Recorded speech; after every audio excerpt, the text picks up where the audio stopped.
Hello, I'm Rob Smith. I've been attending Lighthouse Church for about a year and a half. I was asked to speak on anxiety. I suffer with anxiety. I've been going strong now for about 2.5 years. I had a traumatic experience that really made my anxiety get worse. Um, I've always suffered from it my whole life. It's just not really as strong as it has been the past few years. Um, Anxiety to me is a perceived threat, fear of a perceived threat, something that isn't actually there or isn't actually true. It's like a fear would be something that you're afraid of that you can see, like someone holding a knife or a gun to you. Where anxiety is something that you can't see, it's in your head. Anxiety presents itself to me in health ways. My heart beats really fast. I have troubles breathing. Um, I actually feel like I actually feel and believe that I'm dying sometimes. Um, I've actually been to the hospital now twice because I actually believed I was dying. Um, Upon doing tests in the hospital, I had X-rays on my chest, EKG done. They've taken blood and they have found absolutely nothing wrong with me. So both times they uh, diagnosed me with just having a panic attack. Um, uh, I don't, as I said before, I don't think anxiety is the same as fear. Um, Fear is something that you can see, something that you can deal with physically, maybe. There's stuff you can do, where anxiety is completely in your head. It's something that you can't always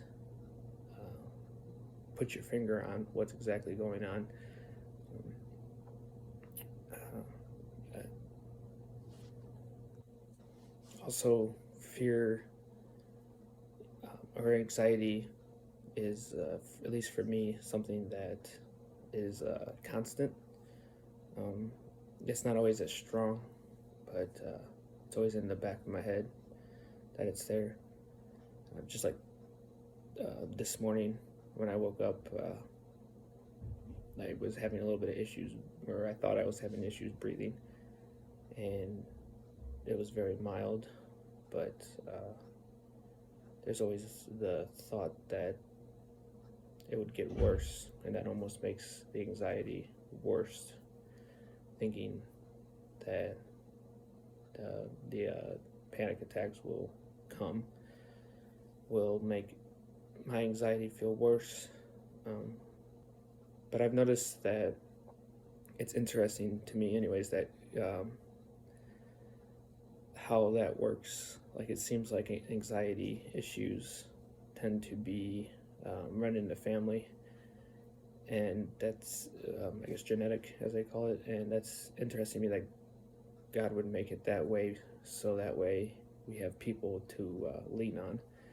Um, um, Something that's really helped me with my anxiety the past year is focusing on thoughts, because it's all in your head, and Paul tells us to take our thoughts captive, and that's something that's really been a big help for me, is to realize that my thoughts don't control me. I control my thoughts.